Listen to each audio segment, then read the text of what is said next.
Hi everyone, and welcome back to another episode of STEAMkids with the Washington County Public Library.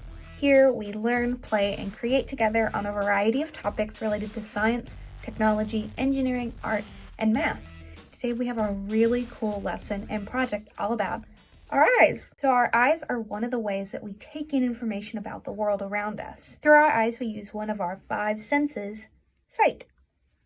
And not everyone has the same level of sight.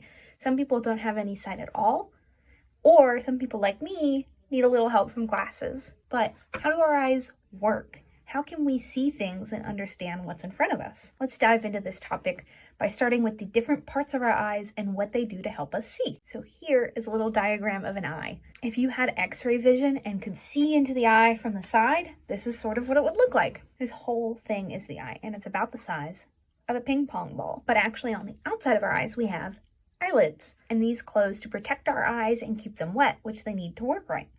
Our eyelashes also have a job of keeping dirt and dust out of our eyes. The next main part of our eyes are the white parts, or the sclera. This part of your eye protects all the things on the inside that you need to see. So this next part of the eye is called the cornea. This is a super thin, clear lens that sits on the very front of your eye, and it helps focus light and bring it into the inner part of your eye. You can think of this as sort of like a clear window through which you can see everything. So if the cornea is clear, what part of the eye gives us our eye color? That would be the iris. The iris can be many different colors. What color are your eyes? Mine are green.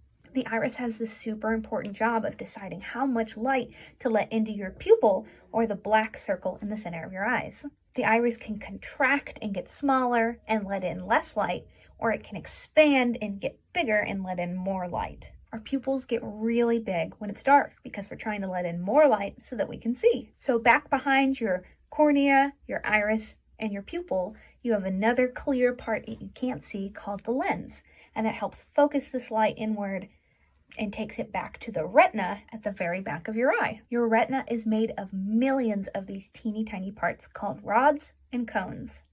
The rods are the part of the eye that can see in black and white, and they help you see in the dark. That's why when it's really dark, everything seems like it's in black and white. This is because only your rods can pick up on the light you're seeing. And the cones of your retina are the parts that see colors. Some people have cones that are a little mixed up, and they can be colorblind, where some colors look really similar. My sister is actually red-green colorblind, meaning that red and green look like the same color to her. It's super interesting, but it makes Christmas time a little less fun, I think. Now, another really cool thing about our eyes is sometimes we can trick them. Things that trick our eyes are called optical illusions. These are often pictures like this, where the lines may seem to move as you look at it. This is because our eyes are taking in so much information that they get a little bit confused. And we can use this to our advantage in creating moving pictures or animations. Have you ever made a flip book before? One of my favorite book series, Captain Underpants, has a ton of these in the books. Where you flip the pages back and forth quick enough, you can see a picture start to move. This is because when our eyes see something, it kind of sticks around for a bit, about 1/16 of a second.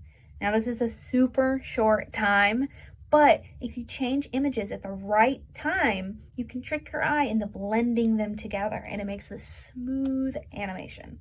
And this is how all animated movies are made, like one of my new favorite movies, Encanto. In order for this to be a super smooth image, this short little clip is made of hundreds of individual pictures that switch at just the right time to trick your eye into making it super smooth. This is such a cool thing that we figured out how to do. Another example of this in everyday life is if you look out your car window when you're driving on a highway or an interstate, and you may see another car's tires seem to not move very fast, or they spin super slow. That's because your eye can't catch up with how fast it's actually spinning. This is such a cool thing that our bodies can do. And our craft today is making an optical illusion of our own. What we're making today is something called a Thomatrope. Now these were super popular kids' toys back in the 1800s. You have 2 pictures, one on either side of a piece of paper, and when you spin them in your hand, At just the right speed, they seem to blend together. And since we have Valentine's Day coming up, I figured we'd make some Valentine's Day themed Thaumatropes that you can decorate and give to someone that you love. So let's get making. So let's go over what all is included in your packet this week. The first thing is an information packet that has a link to this video, as well as instructions on how to do the craft and a book list of items from our collection that you can check out if you want to know more about this topic. I've included a wide variety of fiction, nonfiction, and picture books to suit anyone's reading preferences. Next, you have 2 pencils that you will use to hold your thaumatrope. You will also have a small pack of crayons that you can use to design your own thaumatrope and color in. The final thing in your packet is a printout of the 2 different thaumatropes that you can create. 2 things needed for this project that are not included are a pair of scissors and some tape. Do you have everything you need to create this project? Awesome. Let's go. The first step is to cut out the circles in the printout. These 2 go together and these 2 go together. You're going to cut all along the dotted line until you have 4 circles. And you're going to have 2 circles for each thaumatrope. I'm going to be creating this one with the hand and the heart today. Now I have cut out both circles that I need for this thaumatrope. Now I'm going to color in my heart, and there, super pretty. If you're designing your own thaumatrope, where you draw something on the other blank circle, draw whatever you want to appear inside the heart. Now we are ready to assemble our optical illusion toy. I'm going to take this circle with the hand and place it face down like this on the table. And I'm going to take one of my pencils and place it in the center. It will look sort of like this.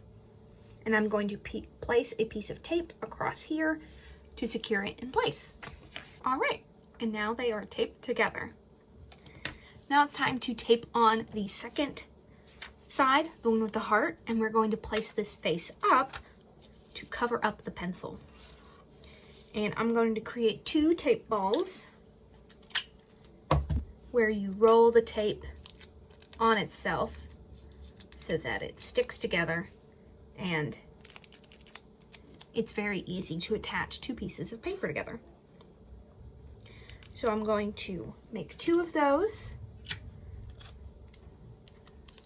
roll it on itself, and it sticks, and we're going to place 1 on either side of the pencil.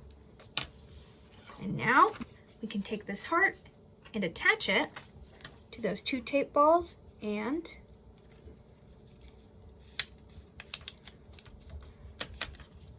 it is done. It's all together. Now I'm ready to start spinning my thaumatrope to see the optical illusion come to life. You want to hold the thaumatrope like this in your hands and rub them together to spin the thaumatrope. Try this at a couple different speeds to see which one works just right for your eyes to see the optical illusion. And now you have your own thaumatrope. This kit includes materials needed to create a second one, and I encourage you to design one of your own and give it to someone that you love. I hope that you've had a great time learning and creating today in STEAMkids. See you next time.